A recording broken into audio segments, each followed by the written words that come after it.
Good morning, students. Last class we had studied about various types of asexual reproduction. Today we are going to start about the sexual reproduction. As you people are knowing that sexual reproduction means involvement of two different parents, that is male and female, and it is also known as your syngenesis, that is together origin. Here the fusion of both male and female gamete is going to take place, and it is going to form new offsprings that will be identical, that will be not identical with their parents. Just like you take the example of yourself, we are having certain similar characters with our parents, but we are not exact copy of our parents. Okay children, that's why we are the offsprings of your sexual reproduction. In the meanwhile, if you will see the other organisms, such especially for your plants, they are having just identical copies of their parents. What the parents are showing the character, that same character will be visible in the offspring. Phases of life, already we had seen 4 different phases, and different examples are given here. Okay, what are the different stages of sexual reproduction? Basically, 3 different stages are there. The first one pre-fertilization, second one fertilization, and the third one post-fertilization. Pre-fertilization means it is a preparatory phase for each and every organism before reproduction. Then fertilization, where the fusion of both male and female gametes are going to take place. Post-fertilization, after fertilization, how the offsprings are going to develop, whether that process is carried out inside the body or the process is carried out outside the body. Here children, as you people are knowing that sexual reproduction, that process, what offsprings we are getting, that offsprings are morphologically, anatomically, and from every manner they are quite different. Okay. The first phenomena is your pre-fertilization event. As already I said you people that it is the preparative phase. So in its teenage or whatever the respective age will be there before reproduction, they are going to prepare itself for the reproduction process. And here only the gametogenesis process is carried out. That is, the transfer of gamete is known as your gametogenesis. Okay children, both in male and female case that process will be carried out, and here the offspring, here the process will be carried out and it will be your haploid number of chromosomes are going to move from one part to another part. Suppose you take the example of menstruation cycle. During the menstruation cycle, as there is no fusion between male and female, so what happens? The ova will be produced, it will burst, it will rupture. Every process will be carried out in the same manner. But as it is not coming with the contact of sperm, so what happened? That will be excreted out in the form of your menstruation cycle. So that is the preparatory phase. But after marriage, what happened?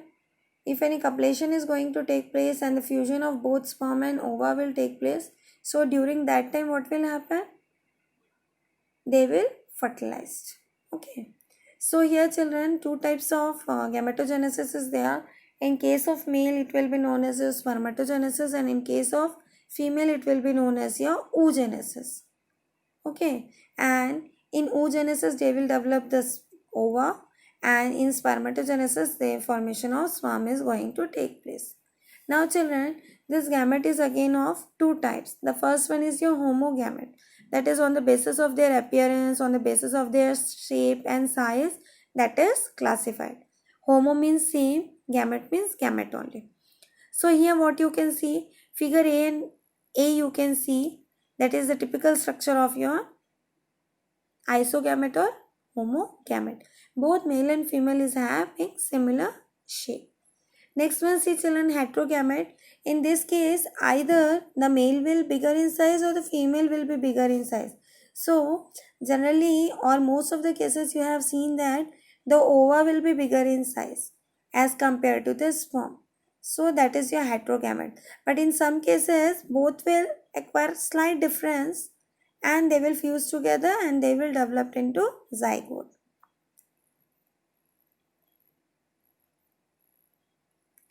Now next is children, self-fertilization. Some organism they carry both the reproductive organ, that is both male and female is present within one organism. So that will be known as your monoecious. That will be known as your monoecious. And what happens children in that case? They don't need any other species for the reproduction purpose. That individual organism is capable to produce multiple number of offsprings. That too will have different characters.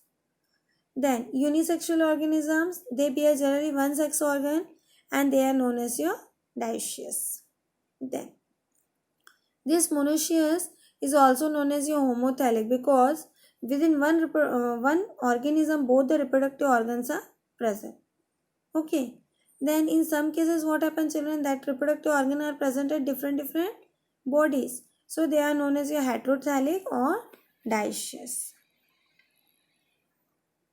Then see children, in flowering plant the unisexual male flower are known as your staminate, which bears multiple numbers of stamen, and the female is also known as your pistil. Okay children, you have seen the flower of the, I think so in class 10th you had seen the flower of your dhatura as well as hibiscus, and nearby your locality also you had seen. In hibiscus what happens, the central part will be there and that central part will carry multiple numbers of your anthers. So many anthers are there. So that anther what it will do? It will be present there only, and stigma is also there, that is monocarpal or tricarpal and so on. Okay children. Then when we talk about the animal case, if one single individual organ is present, that is one reproductive organ is present, it is known as unisexual dioecious. And if more than one, that is both the sexual organs are present, then it is known as your hermaphrodite. What it is? Hermaphrodite. Some examples of hermaphrodite is earthworm, sponge, tapeworm, etc. And when we talk about the dioecious one, monoecious one, there what happens? Cockroach, birds, lizards are present. Children, don't get confused about the monoecious and dioecious. Quite different in both plants and animals. What we are terming it in plants, as compared to that in animal case, it will be just opposite. During the preparative phase, the organism will develop, that is menstruation cycle or what all developments are going to take place. That will be your haploid, and as it will combine together, that is both haploid will combine together, both male and female will combine together to form a diploid zygote. Here one table is given about the number of chromosomes, okay, for both plant and certain animals. N represents haploid number and 2n represents your diploid number.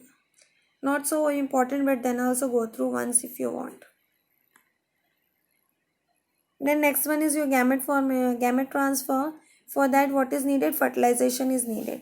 So both male and female is going to do the copulation. After that there is a transportation of sperm into ova. That too will be carried out in a drastic manner. Means one single sperm can't enter inside the ova. Multiple numbers of sperm may enter.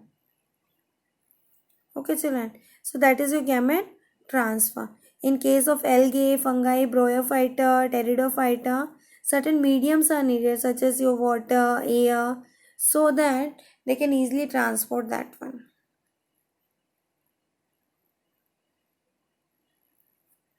Pollen grain. Pollen grain are your powdery-like structure, and here you can see the figure. This is the typical structure of your pollen grain. Inside that you see one egg cell is there, synergid cells are there, polar nuclei, antipodal cells. At the top you see pollen grain is there, then stigma is there, style is there, and pollen tube is there. So children, that pollen grain is powdery-like substance. That powdery-like substance, directly it can't enter to the ova. So it needs certain pollinating agent. So that pollinating agent may be your insect, maybe your birds, water, air, okay. and this stigma consisting of your sticky like substance. What will be there? Sticky like material will be there, and that sticky like material is going to allow to pass that pollen grain into pollen tube. As it is transporting into pollen tube, then we will learn later about the double fertilization. So that tube will fuse and it will develop into seeds and their outer covering. Okay children, next class we will learn the fertilization, and children try to go through the topics nicely because these topics are the base. When we will learn the animal reproduction, that is lesson 3, this all terminology is going to come. What is hermaphrodite, what is syngamy, what is internal fertilization, what is post fertilization, what is pre-fertilization. So what you are learning that here in this chapter, that is introduction chapter, only in general manner it had been described. Then when we will learn further, then we will see the specific pattern